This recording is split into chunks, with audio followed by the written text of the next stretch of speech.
please subscribe and don't forget to press the bell icon to get notified whenever we upload a new video. Rape case में उम्र कैद की सजा काट रहे आसाराम का सोशल मीडिया पर एक ऑडियो वायरल हुआ है, जिसमें आसाराम अपने समर्थकों से कह रहा है कि वो जल्दी ही बाहर आएगा और इस मामले में सजा पाने वाली शिल्पी को सबसे पहले बाहर निकलवाएगा और फिर मामले के दूसरे दोषी शरद को बाहर निकलवाएगा। जेल से आसाराम के कथित ऑडियो के वायरल होने पर डीआईजी जेल ने सफाई दी कि आसाराम ने जेल के एसटीडी बूथ से साबरमती आश्रम में 17 मिनट बात की थी। बड़ा मन तो ये है कि पहले बच्चे खाएं फिर माँ बाप। पहले शरद और शिल्पी को निकलवाएंगे, बाद में हम आ जाएंगे तुम्हारे बीच। चिंता की कोई बात नहीं, जितनी बड़ी गाज गिरती है उतने बड़े रास्ते भी बन जाते हैं। तो ऐसा नहीं है कि जो हो गया वो सब ऊपर एक से एक कोर्टें हैं, कहीं गलती होती तो दूसरी ऊपर की कोर्ट सुधार लेती है। समझ गए ना? तो बड़े मन वाले भी बनो और धैर्यवान भी बनो और उपद्रवियों से, भड़काने वालों से बचो। और हमारा किसी भी पार्टी से, किसी व्यक्ति से, किसी परिस्थिति से विरोध नहीं है। भवानी सिंह हमारे साथ जुड़ चुके हैं। भवानी, इस ऑडियो की सच्चाई क्या है? देखिए, बिल्कुल ये जो बातचीत हुई है कि जोधपुर जेल के डीआईजी है, उन्होंने कंफर्म कर दिया है कि आसाराम ने बातचीत की है। उनका ये कहना है कि जिस फोन से बात की है वो जो एसटीडी नंबर होता है उसमें वो बात कर सकते हैं और 1 महीने में 80 मिनट का कैदी को अधिकार होता है बात करने का। तो वो कितनी बात करे, कब करे, ये उस पे है, लेकिन उसमें बात कराई जा सकती है। तो और जेल डीआईजी ने कहा कि इस पूरे मामले की जांच करेंगे, क्योंकि इसमें दो पहलू है जिस पर, क्योंकि एक तो वायरल हो चुकी है बातचीत, नंबर 1 कि अगर मान लीजिए कि वो बात करना चाहते हैं तो वायरल कैसे हुई। दूसरी बात इसमें सवाल ये उठता है क्योंकि ये केवल बातचीत किसी व्यक्ति से नहीं थी, वो संबोधन हो रहा था। ऐसा नहीं हो सकता कि जेल से आसाराम सीधा संबोधित कर दे साबरमती आश्रम के अंदर। तो ये बड़े सवाल है। अब जाहिर सी बात है इसी लाइन पर जांच होगी। बहुत शुक्रिया आपका।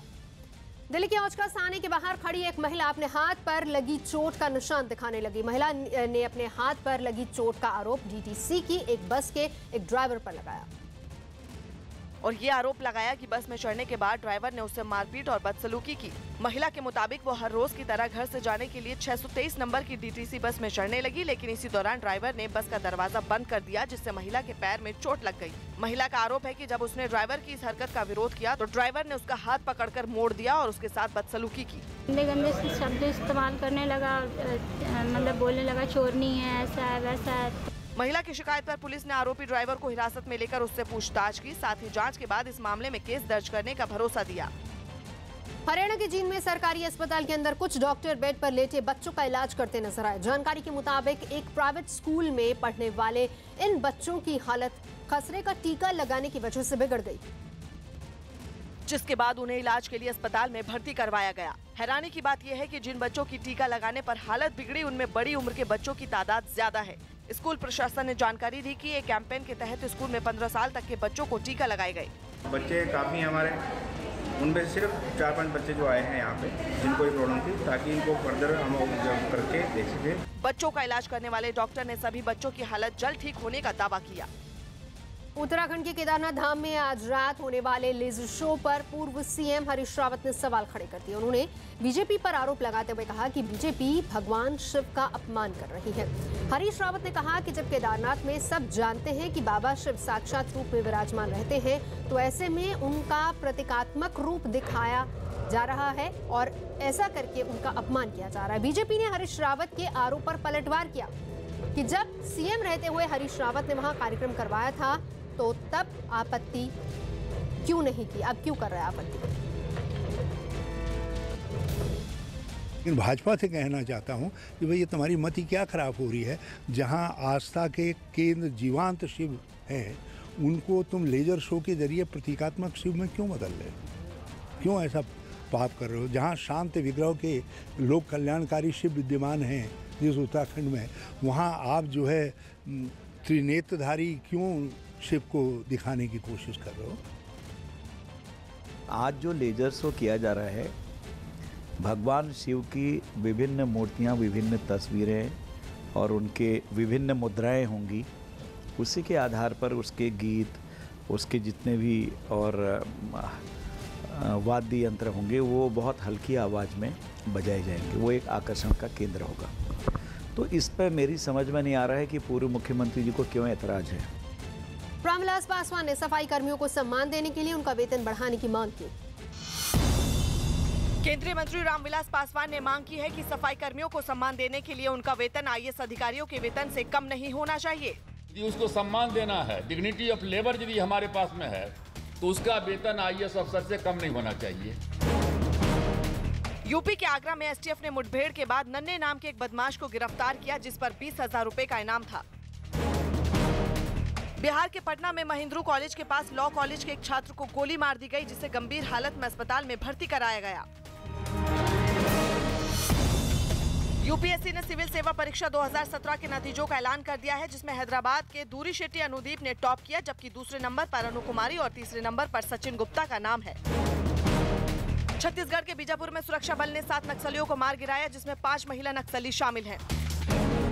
यूपी के प्रतापगढ़ में बदमाशों ने SSP ऑफिस के सामने ही बैंक से पैसे निकालकर ला रहे एक आदमी से 2 लाख रुपए लूट लिए।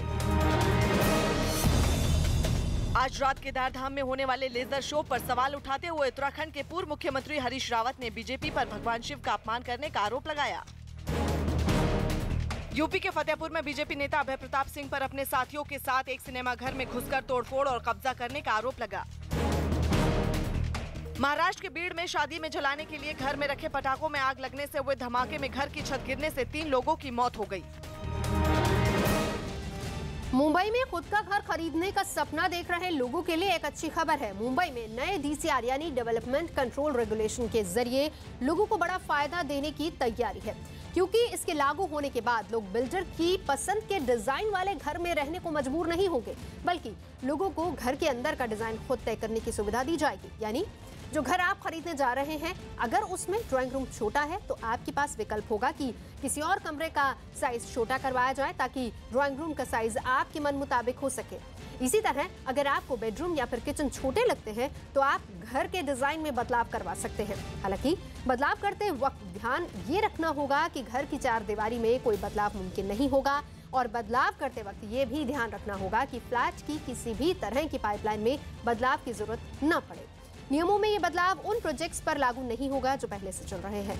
नए DCR में कुछ और भी बड़े बदलाव किए गए हैं। मसलन किसी भी बिल्डिंग पर टेरेस गार्डन बनाना जरूरी होगा, यानी कि बिल्डिंग की छत पर पौधे लगाने की जरूरत होगी। यूपी के गाजियाबाद में एक मकान के बाहर कुछ पुलिस वाले जांच करते नजर आए। दावा है कि ये मकान मदरसे में रेप की आरोपी मौलवी का है, जहां कुछ लोगों ने तोड़फोड़ की, जिसकी सूचना मिलते ही भारी संख्या में पुलिस बल मौके पर पहुंच गया और मौलवी के मकान में हुई तोड़फोड़ का जायजा लिया। इस दौरान आसपास के लोग भी भारी संख्या में वहां जमा हो गए, जिनकी पुलिस से नोकझोंक भी हुई।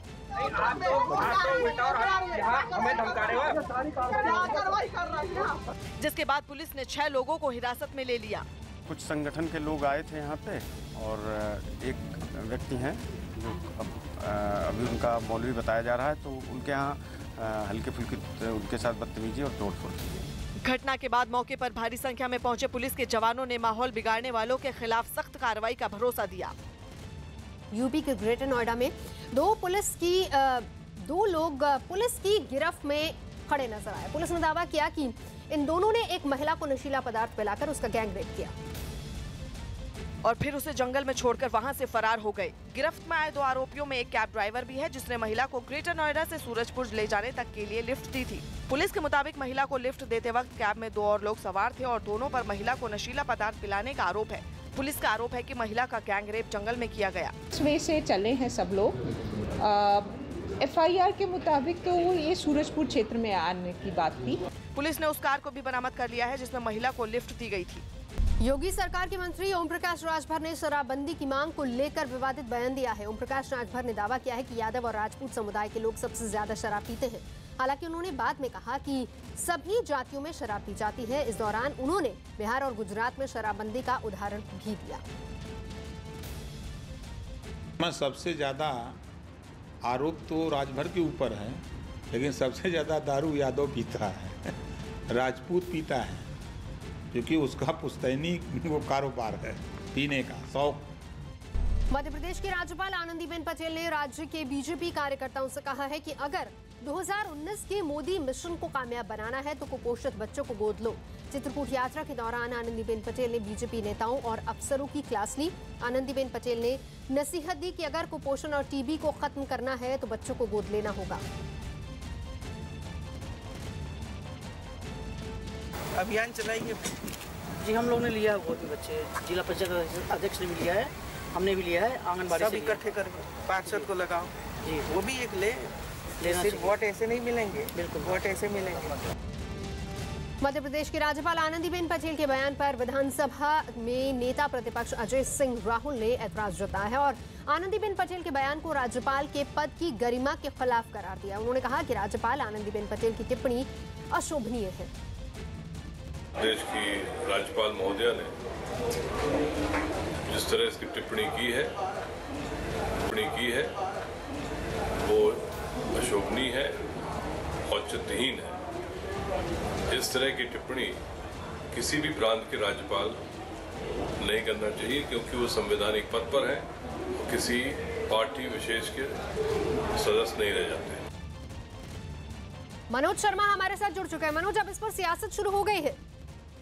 वाकई, क्योंकि ये पहला मौका नहीं है। कांग्रेस कह रही है कि इसके पहले जब पकौड़े के बयान पर पूरे देश में बवाल मचा हुआ था और सियासत गर्मा रही थी, तब भी पकौड़े के बयान पर आनंदीबेन पटेल ने उस बयान को एक तरह से बचाव किया था। तो उस समय कांग्रेस ने सवाल उठाया था कि क्या राज्यपाल का काम इस तरह से जो सियासी मसले होते हैं उनको इस तरह से बयान देना क्या राज्यपाल का काम है। और ये दूसरा मौका है मध्य प्रदेश में आनंदीबेन के राज्यपाल बनने के बाद जब कांग्रेस इस बात का एतराज कर रही है।